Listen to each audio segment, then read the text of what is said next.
Hello दोस्तों, आप सभी का बहुत बहुत स्वागत है अभी के इस वीडियो में हम लोग आप सभी के लिए एक बहुत बड़ा ब्रेकिंग न्यूज़ निकल करके आप लोगों के लिए जो आया है उसको लेकर के आ चुके हैं। इस वीडियो में हम लोग बात करने वाले हैं नियोजित शिक्षकों के विशिष्ट शिक्षक नियमावली की और साथ ही साथ उसके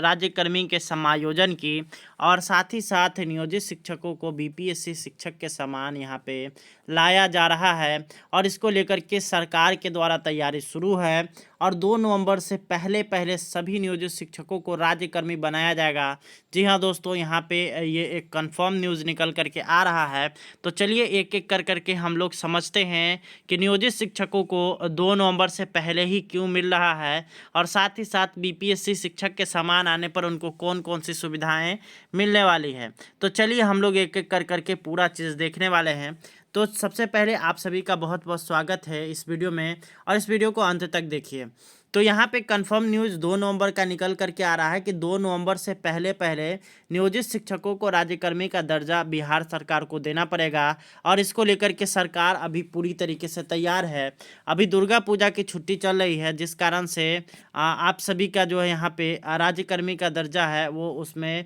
2 नवंबर तक का टाइम लग रहा है। नहीं तो जो है आप लोग को इसी महीना में यहाँ पे इस राज्यकर्मी का जो दर्जा है उसको दे दिया जाता। तो जैसा कि आप सभी को पता ही है कि कुछ दिनों पहले बिहार सरकार के द्वारा विशिष्ट शिक्षक नियमावली लाया गया था और जिसको देखते हुए नियोजित शिक्षकों में यहाँ पे गहरा असंतोष था। उसके बाद यहाँ पे नियोजित शिक्षकों को और साथ ही साथ बिहार के जनता को बिहार सरकार के द्वारा और शिक्षा विभाग के द्वारा यह मौका दिया गया था कि अगर इस नियमावली पर किसी भी तरह की कोई भी आपत्ति है तो आप सभी ईमेल कर सकते हैं और उस पर ईमेल करने वाले लोगों की संख्या लाखों लाख थी। जिसके बाद यहाँ पे बिहार सरकार के सचिवालय और शिक्षा विभाग ने यहाँ पे यह निर्णय लिया है कि अब इसमें जो है सुधार किया जाए और सुधार की जो प्रक्रिया है वो शुरू भी हो चुका है और यहाँ पे सुधार आप लोग का जो है यहाँ पे सुधार करने की प्रक्रिया है उसको यहाँ पे शुरू कर दिया गया है। सबसे पहले जो सबसे बड़ा आपत्ति यहाँ पे निकल करके आ रहा था नियोजित शिक्षकों का वो था यहाँ पे उन सभी का विशिष्ट शिक्षक का नाम दिया जाना। तो जिसको लेकर के नियोजित शिक्षकों ने भरपूर विरोध किया और जितने भी यहाँ पे ईमेल सजेशन गए हैं उसमें यहाँ पे इस चीज़ का नाम का जो है इसमें जिक्र है कि नियोजित शिक्षक से विशिष्ट शिक्षक बनाना ये यहाँ पर एक गलत तरीका है क्योंकि यहाँ पे नियोजित शिक्षकों का और यहाँ पे जो बीपीएससी से जो बहाल होने वाले शिक्षक हैं उन सभी का जो है नाम एक ही होना चाहिए, एक ही कैडर होना चाहिए। जिसको ध्यान में रखते हुए अब जो है यहाँ पे विशिष्ट शिक्षक नियमावली के जगह पर अब यहाँ पे बीपीएससी शिक्षक के समान ही आप सभी का नाम भी विद्यालय अध्यापक होने वाला है और ये कन्फर्म बात है, बिल्कुल आप लोग का ये 100% ये होने वाला है। दूसरा चीज़ है कि बीपीएससी शिक्षक का जो कैडर है और बिहार के जितने भी नियोजित शिक्षक हैं जिनकी संख्या 4.5 लाख है उन सभी का जो है एक ही कैडर होगा और सभी के सभी एक ही कैडर के अंतर्गत आने वाले हैं और इसको लेकर के बिहार सरकार के द्वारा जो है यहाँ पे कार्यकलाप शुरू कर दिया गया है और सचिवालय में इसको लेकर के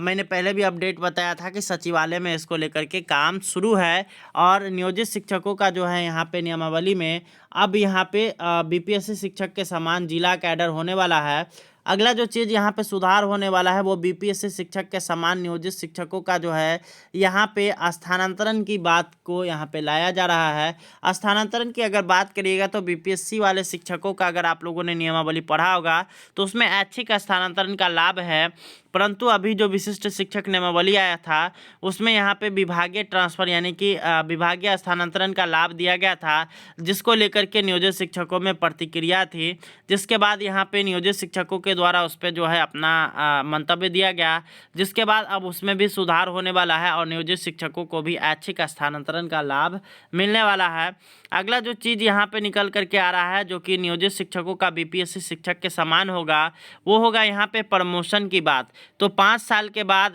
बीपीएससी से बहाल जो शिक्षक होंगे उनका प्रमोशन हो सकता है। तो उसी तरह से नियोजित शिक्षक जो कि आप लोग के विद्यालय अध्यापक राज्यकर्मी बनने वाले हैं तो उन सभी के लिए उन सभी का भी जो वही प्रोविज़न होगा और 5 साल के बाद वो भी जो है बिहार में जो है उनका प्रमोशन होगा और वे सभी जो है प्रधान अध्यापक बन पाएंगे। और साथ ही साथ प्रधान अध्यापक बनने में बीपीएससी शिक्षकों से पहले वरीयता नियोजित शिक्षकों को मिलने वाली है और बिहार सरकार इसके लिए राजी भी है।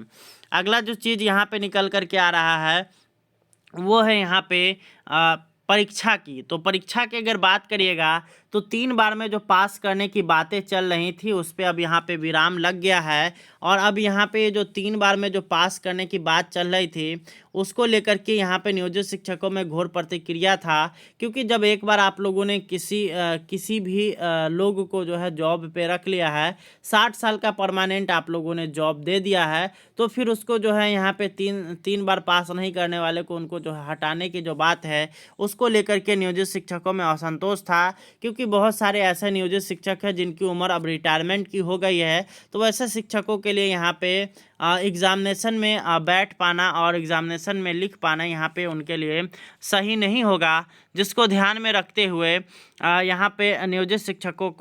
शिक्षकों के लिए ये 3 बार में पास करने की बात ख़त्म हो रही है। और यहाँ पे नियोजित शिक्षकों के लिए एक और गुड न्यूज़ है कि परीक्षा को लेकर के यहाँ पे नियोजित शिक्षकों में जो यहाँ पे संशय था उसमें आप लोग को बता देते हैं कि सक्षमता परीक्षा अब नहीं होने वाला है। जी हाँ दोस्तों, आप लोगों ने बिल्कुल सुना, सक्षमता परीक्षा अब नहीं होगा। सक्षमता परीक्षा लेने की जो बात की जा रही थी जिसमें यहाँ पे किसी एजेंसी का चयन कर करके परीक्षा लेना था, अब उस पर यहाँ पे विराम लगेगा। और नियोजित शिक्षकों के उस पर विराम लगने के बाद अब हो सकता है कि यहाँ पे नियोजित शिक्षकों को बिना किसी परीक्षा का ही राज्यकर्मी का दर्जा दे दिया जाए, क्योंकि पहले से जो बहाल शिक्षक हैं वो सभी शिक्षक जो है दक्षता परीक्षा पास है या फिर पात्रता परीक्षा पास है। और साथ ही साथ उन सभी का जो है विभाग के द्वारा न जाने कितनी बार ट्रेनिंग हो चुकी है, जिसको आधार मानते हुए नियोजित शिक्षकों को राज्यकर्मी का दर्जा इसी तरह से दे दिया जाए। अगर परीक्षा होती भी है तो आप सभी का जो परीक्षा होगा वो दक्षता के आधार पर विभाग के द्वारा लिया जाएगा। और विभाग के द्वारा जब परीक्षा लिया जाएगा तब आप लोगों के लिए जो है यह परीक्षा थोड़ा आसान होने वाला है, क्योंकि आप लोग जो पढ़ाते होंगे उसी से यहाँ पे आप सभी का एग्जामिनेशन में सवाल रहने वाला है। और जिसको देखते हुए नियोजित शिक्षकों के लिए ये अच्छी खबर है। और दक्षता आधार पर अगर परीक्षा होगा तो यहाँ पे सभी नियोजित शिक्षक इसमें पास कर जाएंगे। और साथ ही साथ यह परीक्षा ऑप्शनल होने वाला है, जिनको राज्यकर्मी का दर्जा चाहिए वो परीक्षा देंगे और जिनको नहीं चाहिए वो नहीं देंगे। तो वैसे में बहुत सारे ऐसे नियोजित शिक्षक हैं जिनकी उम्र जो है 55 साल, 58 साल, 57 साल इस तरह का हो चुका है, 2 से 5 साल के भीतर वो रिटायर करने वाले हैं। तो वह सभी जो है इसको अगर चाहें तो स्किप करना तो कर सकते हैं, या फिर अन्य शिक्षक जो भी चाहें तो उसको स्किप कर सकते हैं। अब रहा बात अन्य सुविधाओं की, जैसे एनपीएस का लाभ हो गया, ग्रेचुइटी का लाभ हो गया, और साथ ही साथ अन्य चीज़ें जैसे ईएल हो गया, ये इन सभी का जो है यहाँ पे बातें चल रही हैं। और इसमें सभी नियोजित शिक्षकों को बीपीएससी शिक्षक के समान ये सारी सुविधाएं मिलने वाली है। तो इस वीडियो में इतना ही आप लोग के लिए, आप लोग से मिलेंगे नेक्स्ट वीडियो में। तब तक के लिए बहुत बहुत धन्यवाद। Thanks for watching. इसी तरह से वीडियो में बने रहें।